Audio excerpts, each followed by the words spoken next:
They called him broken, yet he smiled. His ship sank, his fortune vanished, and everything he built was swallowed by the sea.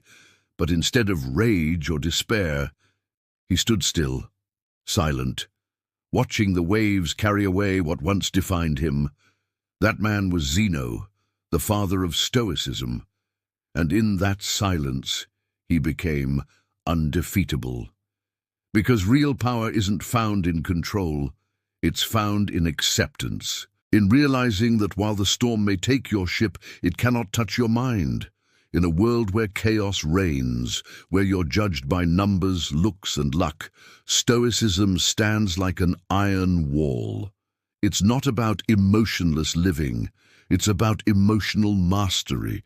It's about building a fortress inside yourself so strong that no insult, failure, or loss can ever reach your peace. So ask yourself, if the storm hit you today, would you stand or would you sink? Hey, it's Mr. Red Frost. And if you're ready to build that inner fortress, hit like right now. Subscribe for more deep, raw, stoic motivation every week. No fake positivity, no fluff, just the truth, cold, sharp, and freeing.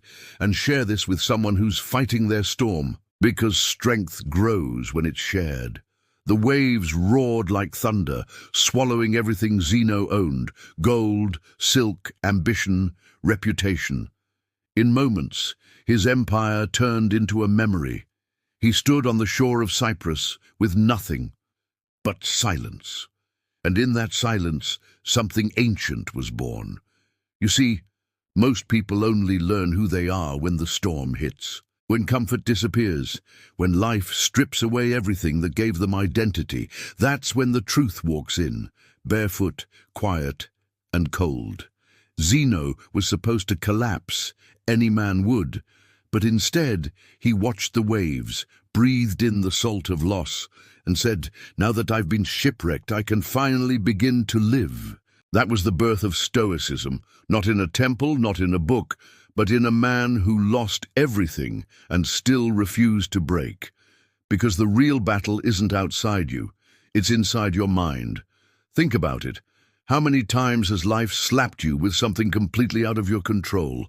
A betrayal you didn't see coming, a dream that fell apart, a loss you couldn't stop. And you thought, why me? That's the voice of attachment, the illusion that life owes you something. But Zeno learned what most people never do. Nothing is truly yours except your response, not your wealth, not your reputation, not even the people you love. Everything external can vanish overnight, but the one thing you still own, even at the edge of ruin, is your reaction. That's the calm within the storm. When the sea takes your ship, it doesn't take your will. When people betray you, they don't steal your principles. When fate strikes, it doesn't touch your reason. Zeno walked into Athens with no money, no plan, and no status. Just awareness. He studied under the great philosophers, but what made him different was this. He didn't seek happiness from knowledge. He sought peace from perspective. And perspective is everything. The same fire that burns wood hardens clay. It's not the fire that matters, it's what you're made of. That's Stoicism in motion.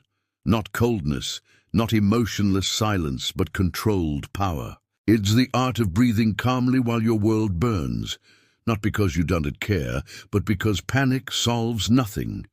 You can't fight storms with anger. You fight them with composure. You fight them with reason. You fight them with acceptance, because acceptance isn't weakness. It's ultimate strength, the strength of saying, I cannot control what happens, but I can control what I become because of it. And that, right there, is how Zeno, a shipwrecked trader, became the founder of a philosophy that outlived empires. 2,000 years later, his lesson still whispers to us, when the world shakes, don't scream back. Stand still, listen, and remember, calm isn't the absence of chaos, it's control in the middle of it. So if your life feels like it's sinking right now, maybe it's not an ending, maybe it's your beginning, because every storm you survive builds the man you were meant to become. And every loss you endure, if faced with silence and strength, forges you into something this world can to defeat. Imagine standing in the middle of chaos, people shouting, news flashing, plans collapsing, and yet your heartbeat doesn't change. That's not luck, that's mastery, that's control. The Stoics called it the dichotomy of control. It's simple, but it changes everything. Some things are within your control, everything else isn't. The problem is, most of us live upside down. We spend our energy trying to control what we can't, other people's opinions, outcomes, timing, fate, and we neglect the only thing we truly command, ourselves. Think about how much pain comes from fighting reality. You plan something perfectly, and it fails. You do your best, and still get rejected. You give your heart, and still get hurt. And the first reaction,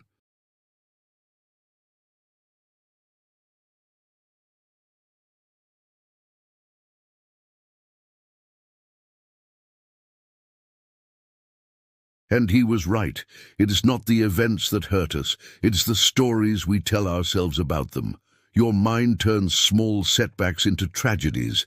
It builds storms where there are only ripples. But if you can pause, if you can breathe before you react, you regain your throne. Control begins in that tiny space between what happens and how you respond.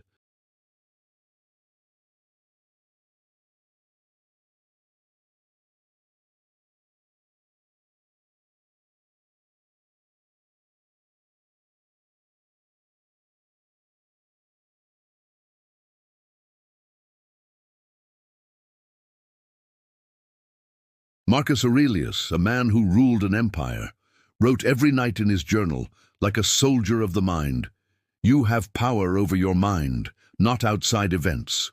Realize this, and you will find strength." He wasn't writing for others. He was reminding himself. Even emperors need reminders. Even kings have no control over storms, betrayal, or fate. So when your plans fall apart, stop asking, "Why me?"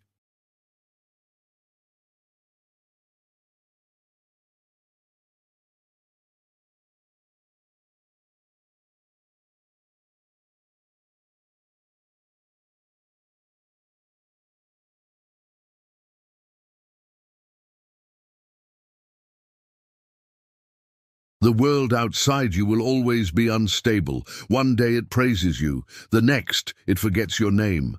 The economy falls, relationships end, plans crumble. But inside you, inside every man, there is a place the chaos can reach.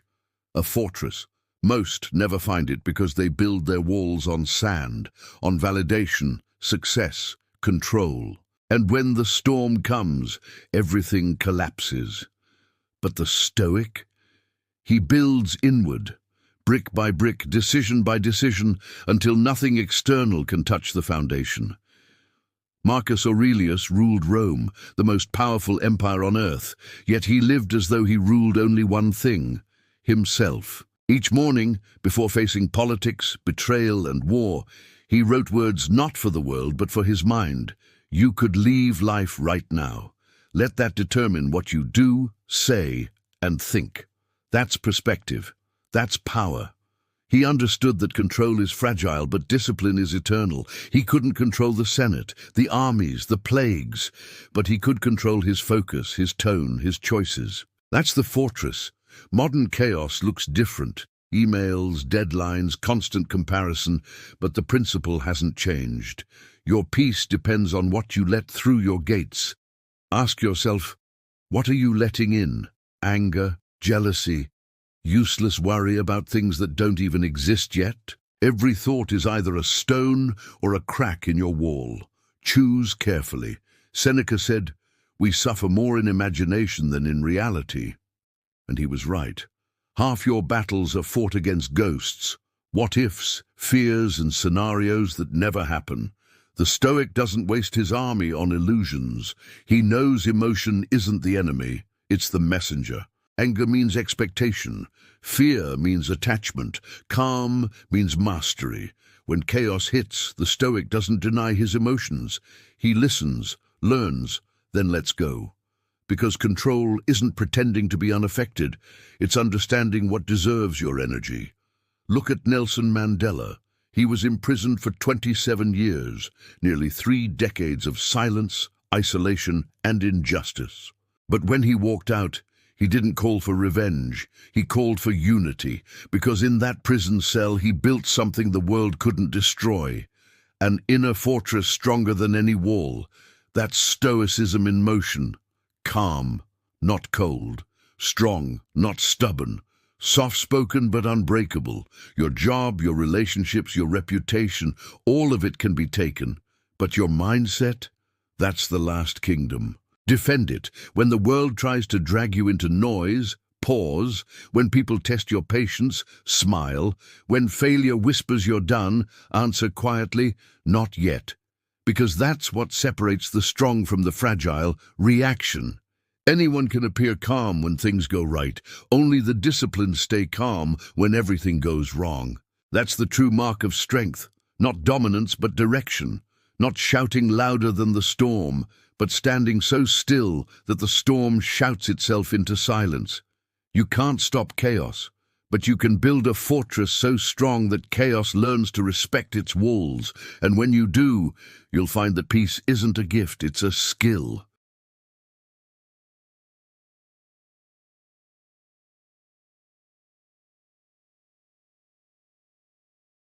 You can't stop betrayal, failure, or loss, but you can stop them from owning you. Every man faces 2 battles, the one outside and the one within. The first tests your strength, the second tests your spirit. Lose the inner one, and the outer victory means nothing. Win the inner one, and even defeat becomes a kind of triumph. That's why Stoicism is not a philosophy, it's a weapon. A way to stand in the fire and not be consumed. Marcus Aurelius, emperor of the world's greatest power, still wrote nightly reminders like a student. If you are distressed by anything external, the pain is not due to the thing itself, but to your estimate of it. He knew that your perception, your framing, creates your reality. And if you can master that, you can't be broken. Let's bring this home. When you stop chasing things outside your control, the noise fades. When you expect adversity, disappointment loses its surprise. When you build your worth on discipline, nothing external can bankrupt you. That's what makes a Stoic undefeatable. Not the absence of emotion, but the dominance of reason. Life will still hit you.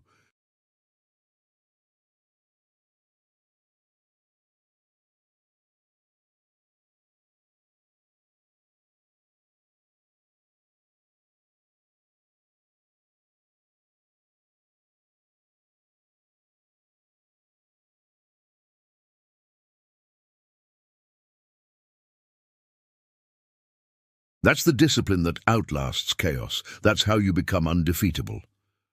For those who refuse to break, you've reached the end, not of a video, but of an idea. The idea that peace is passive, that calm is weakness. The Stoics proved the opposite. Calm is control.